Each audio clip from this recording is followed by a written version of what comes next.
Once upon a time this poem was written by Gabriel వకారా. Gabriel వకారా రాశారు ఈ poem మనకి.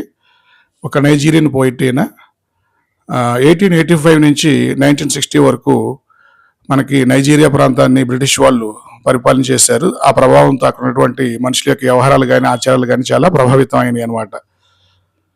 ఆ విషయాలన్నీ కూడా మనకి ఈ పోయం ద్వారా చెప్తూ ఉంటారు ఆయన. Once upon a time. యాక్చువల్గా ఈ పోయం అంతా కూడా ఏంటంటే ఒక ఫాదర్ గ్యాబ్రియల్ వకారా తన యొక్క సొంత మాట్లాడుతూ సన్ని అడ్రస్ చేస్తూ వాళ్ళ అబ్బాయిని అడ్రస్ చేస్తూ మనకు చెప్తున్నటువంటి ఒక థీమ్ అనమాట, ఒక కాన్వర్జేషన్ లాంటిది. ఒక రకంగా చెప్పాలంటే అప్పట్లో పూర్వం ఎలా ఉండేవారు మనుషులు, ఇప్పుడు ఎలా ఉంటున్నారు, ఇటువంటి విషయాలన్నీ కూడా మనకి డిస్కస్ చేశారు ఆయన Gabriel వకారా. Once upon a time sun they use to laugh with their hearts.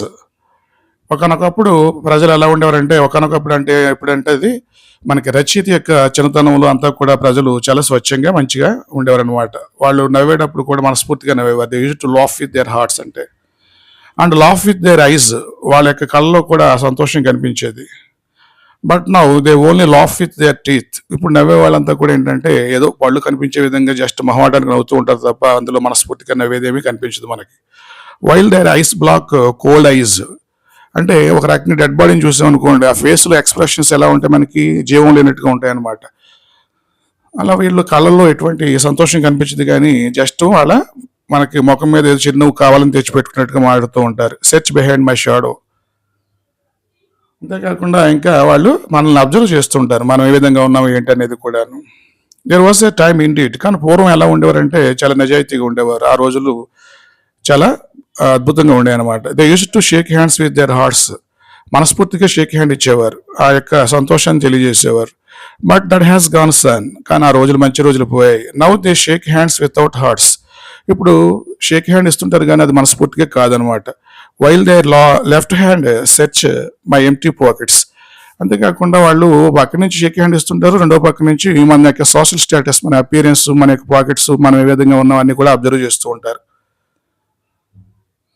Next stanza. Feel at home come again. ఎవరైనా ఇంటికి వెళ్ళాం అనుకోండి, ఏమనేవారట రచయిత కాలంలోనూ, ఫీల్ ఎట్ హోమ్, ఇది మీలే అనుకోండి, మొహమాట పడకండి, మళ్ళీ రండి అనేవారట. అలా అని చెప్పి మళ్ళీ ఇంకొకసారి వెళ్తే ఓకే యాక్సెప్ట్ చేసేవారు కొంతవరకు, మొహమాటం కానీ ఇబ్బంది కానీ. కానీ థర్డ్ టైం వెళ్ళాం అనుకోండి, ముఖం మీద తలిపేసేవారట. అంటే feel at home come again they say, and when I come again and feel at home once twice there will be no thrice for then I find doors shut on me. ఆ విధంగా ఒకసారి రెండు సార్లు వెళ్తే okay ఎవరింటికైనా వెళ్ళినప్పుడు. ఎందుకని ఆ విధంగా అంటే మనకి వాళ్ళు మర్యాదలు చేయడం కానీ, ఇంట్లో కాఫీ టీ ఇలాంటివి ఆఫర్ చేయడం కానీ, ఇదంతా కూడా వాళ్ళకి అంత ఇష్టం ఉండదు. కాబట్టి కొంతమంది వ్యక్తులు ఆ విధంగా బిహేవ్ చేసేవారనమాట. ఒకసారి రెండు సార్లు వెళ్తే ఓకే, మూడోసారి వెళ్తే ముఖం మీద తలుపు వేసేవారనమాట.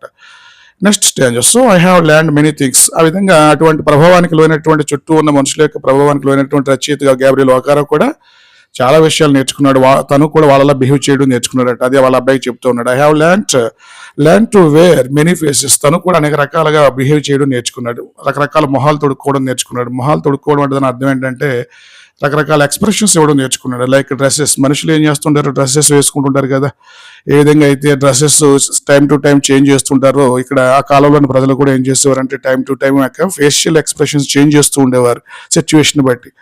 అందులో కొన్ని ముఖ్యమైన ఏం చెప్తున్నాడంటే రచయిత గ్యాబ్రియల్ వకారా, హోమ్ ఫేస్ అంటే ఇంటికాడ ఉన్నప్పుడు ఏ విధంగా ఉండాలో దానికి తగ్గ ఫేసు. ఆఫీస్ ఫేస్, ఇంటికాడ ఉన్నట్టు ఆఫీసులో ఉండడం కదా, ఆఫీసులో ఉన్నప్పుడు ఏ విధంగా ఉండాలో లౌక్యంగా అది ఆ విధంగా ఉండడం. స్ట్రీట్ ఫేస్ అంటే ఇందులో ఎవరైనా మనకు కనిపించినప్పుడు ఏ విధంగా మనం మాట్లాడతాము, ఆ విషయాన్ని మనం ఏ విధంగా డీల్ చేస్తాం అనేది దానికి తగ్గట్టుగా స్ట్రీట్ ఫేస్. హోస్ట్ ఫేస్, ఎవరైనా ఇంటికి ఆతిథ్యం వచ్చారనుకోండి, వాళ్ళకి మనం ఆతిథ్యం ఇస్తాం, ఏ విధంగా మనం ట్రీట్ చేయాలి, ఆ విధంగా ఒక ప్లాన్ చేసుకుంటాం కదా, హోస్ట్ ఫేస్. కాక్టైల్ ఫేస్ అంటే మిక్స్డ్ ఎమోషన్స్ అనమాట. ఇక్కడ కాక్టైల్ పార్టీ అంటే డ్రింక్ పార్టీ, ఆల్కహాల్ అవి చేసుకుంటూ ఉంటారు. ఇక్కడ కూడా ఏంటంటే పార్టీస్ జరిగినప్పుడు, సోషల్ గ్యాదరింగ్స్, ఇలాంటి ఫంక్షన్స్ ఇలాంటి జరిగినప్పుడు కూడా మనం అలా ఎక్కువ మంది మనుషులు కలిసినప్పుడు కూడా ఏంటంటే రచయిత ఇలా మిక్స్డ్ ఎమోషన్స్ కలిగి ఉండేవాడు అనమాట. అంటే చకచక వెంటనే అవసరమైతే తన యొక్క ఎక్స్ప్రెషన్స్ మార్చుకునేవాడు. ఒకసారి నవ్వడానికి అవసరమైతే నవ్వేవాడు, అలాగే చిరాకుపడినట్టుగా ఫేస్ పెట్టాలని పెట్టేవాడు. అలా ఏ విధమైనటువంటి ఫేస్ ఎక్స్ప్రెషన్ అవసరమో దాన్ని బట్టి అంటే బిహేవ్ చేసేవాడు అనమాట. మిక్స్డ్ ఎమోషన్స్ క్యారీ చేసేవాడు కాక్టైల్ ఫేస్ అంటే. With all their conforming smiles, అలాగే ఒక రకమైనటువంటి కన్ఫార్మింగ్ స్మైల్స్. కొన్ని ప్లేసులు ఏ విధంగా ఉండాలి, ఎలా ఉంటే కరెక్ట్ అని చెప్పేసి ఒక కన్ఫర్మేషన్ అనమాట, ఒక నిర్దిష్టమైనటువంటి స్మైల్ కలిగి ఉండేవాడు, లైక్ ఫిక్స్డ్ పోర్ట్రేట్ స్మైల్. అలాగే ఫిక్స్డ్ పోర్ట్రేట్ అంటే ఏంటి? చిత్రపటం. మనం ఫోటో తీస్తున్నప్పుడు ఏ విధంగా మనల్ని ఫోటోగ్రాఫర్ నవ్వమంటాడు, ఒక రకంగా ఫోటోలో నవ్వుతూ కనపడతాం కదా, అదే విధంగా ఇక్కడ కూడా ఏంటంటే ఒక ఫిక్స్డ్ పోర్ట్రేట్ స్మైల్. ఆ యొక్క ముఖం మీద ఎప్పుడు కూడా ఒక చిరునవ్వు కామన్ గా ఉండేదన్నమాట. అది కూడా ఫాల్స్ అనమాట, అది ఆర్టిఫిషియల్. జెన్యున్ స్మైల్ కాదు, జెన్యున్ ఫేస్ స్మైల్ కాదు అది. Next stanza. And I have land to. ఆ విధంగా రచయిత కూడా చాలా నేర్చుకున్నాడు. మిగతా వాళ్ళు ఏ విధంగా నేర్చుకున్నారో అవన్నీ కూడా రచయిత కూడా నేర్చుకున్నాడు. To laugh with only teeth. తను కూడా పంటితో నవ్వడం మొదలుపెట్టాడు, ఈ విధంగా హార్ట్తో కాకుండా. And shake hands without my heart. మనస్ఫూర్తిగా నవ్వడం మానేశాడు. I have also land to say good bye. Good bye చెప్పేవాడు మాటలు కాన్వర్జేషన్ అయిపోయిన తర్వాత, కానీ మాటల్లో గుడ్ బై చెప్పేవాడు కానీ మనసులో ఏమనుకునేవాడు అంటే గుడ్ రిడెన్స్, అమ్మ పేడ ఎరగడైంది, చాలాసేపు మాట్లాడి ఇసుకిచ్చేస్తున్నాడు అని మనసులో అనుకునేవాడు. And to say glad to meet you. Glad to meet you చెప్పేటప్పుడు ఏం చేస్తాం, మనం ఎదుటి వ్యక్తిని కలిసినప్పుడు గ్లాడ్ టు మీట్ యూ అంటాం, సంతోషం తెలియజేయడానికి. కానీ ఇక్కడ పైకి అలా చెప్పినప్పుడు కూడా మనసులో ఏమనుకునేవాడు, దేర్ ఈజ్ నో గ్లాడ్, అంటే ఓన్లీ మీటింగ్, సంతోషం అనేది ఏమి ఉండేది కాదు. ఈయన కలిస్తే సంతోషం అంటారు అని చెప్పి ఒక రకమైన ఫీలింగ్ ఉండేది అనమాట. It has been nice talking to you after being bored. మనసులో బోర్ ఫీల్ అయినప్పటికి కూడా ఎదుటి వ్యక్తి మాట్లాడిన దాంతో పైకి మాత్రం ఏమనేవారు, చాలా అద్భుతంగా ఉంది మీతో మాట్లాడడం, చాలా నైస్గా ఉందని చెప్పి పైకి మాత్రం అలా మాట్లాడేవారు అనమాట. Next stanza. But believe me son, I want to be what I use to be. ఇప్పుడు రచయితలో ఒక రకమైనటువంటి ఫీలింగ్ కలిగింది, రిగ్రెట్ కలిగింది. అవన్నీ కూడా తప్పని, అవన్నీ ఆర్టిఫిషియల్ బిహేవియర్ అని, నాట్ జెన్యున్ అని. తను మళ్ళీ ఎప్పటిలాగా ఒక మంచి వ్యక్తిగా మారాలని చెప్పి, మళ్ళీ తన గతంలో చైల్డ్హుడ్లో ఎలా ఉన్నాడో ఆ విధంగా మారిపోవాలని చెప్పి మనసులో అనుకుంటూ తన కొడుకుతో చెప్తున్నాడు అనమాట. I want to be what I use to B. ఒకనప్పుడు నేను ఎలా ఉన్నానో అలాగే ఉంటాను, అలా ఉండాలని చూస్తున్నాను. ఐ యూజ్ టు బి అంటే గతంలో ఒకప్పుడు ఉండేవాడు, కానీ ఇప్పుడు change అవ్వాలనుకుంటున్నాడు. When I was like you. కానీ గతంలో ఎలా ఉండేవాడట, చిన్నతనంలో వాళ్ళ అబ్బాయి వయసులో ఉన్నప్పుడు చాలా సంతోషంగా జెన్యున్గా ఉండేవాడట. కానీ ఇప్పుడే ఈ విధంగా ఎలా తయారయ్యాడంటే ఫాల్స్ ఆర్టిఫిషియల్ బిహేవియర్కి లోనయ్యాడు. అది మార్చుకుందాం అనుకుంటున్నాడు. అందుకే ఏం చేస్తున్నాడంటే I want to unlearn all these muting things. కాబట్టి నాన్ సెన్స్ అంతా కూడా మానేద్దాం అనుకుంటున్నాడు. అంటే ఆర్టిఫిషియల్ బిహేవియర్ వదిలేద్దాం, మనసులో ఏది ఉంటే అదే బయటికి చెప్దాం. మనసులో కోపం ఉంటే కోపమే, బాధ ఉంటే బాధ. ఎమోషన్స్ మనం ఏంటంటే మంచిగా ఎదుటి వ్యక్తులతో జెన్యున్గా బిహేవ్ చేయడం. ఏదైనా షేక్ హ్యాండ్ ఇచ్చిన, ఒక ముఖంలో స్మైల్ కనిపించిన అన్నీ కూడా హార్ట్ఫుల్గా కనిపించాలి, నిజాయితీగా ఉండాలని చెప్పేసి, నిజాయితీగా తను ఇదివరకు ఎలా ఉండేవాడు ఆ విధంగా బిహేవ్ చేయాలని చెప్పేసి నిర్ణయించుకున్నాడు. ఎవరైనా గ్యాబ్రియల్ ఒకారా. అందుకే ఏమంటున్నాడు, unlearn all these muting things.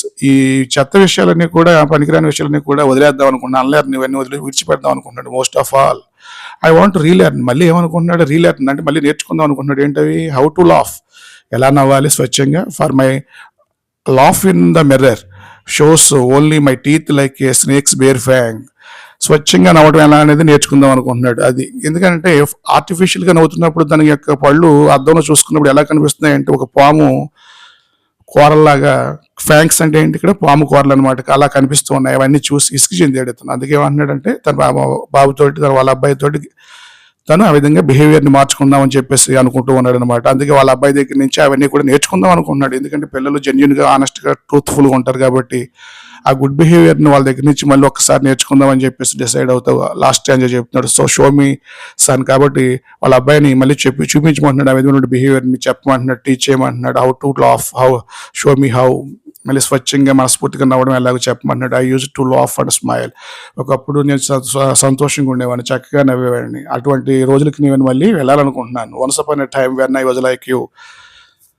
గతంలో నేను ఏ విధంగా ఉండేవాడినో నీలాగా స్వచ్ఛంగా, ఇప్పుడు కూడా నేను మళ్ళీ ఆ విధంగా వద్దాం అనుకుంటున్నాను. So teach me all these things అని చెప్పి వాళ్ళ అబ్బాయిని అడుగుతా ఉన్నాడు. ఎవరంటే గ్యాబ్రియల్ ఒకారా. ఆ విధంగా గ్యాబ్రియల్ ఒకారా ఈ పోయం రాయడం జరిగింది, వన్స్ అపాన్ ఎ టైమ్. ఈయన చాలా గొప్ప రచయిత అనమాట.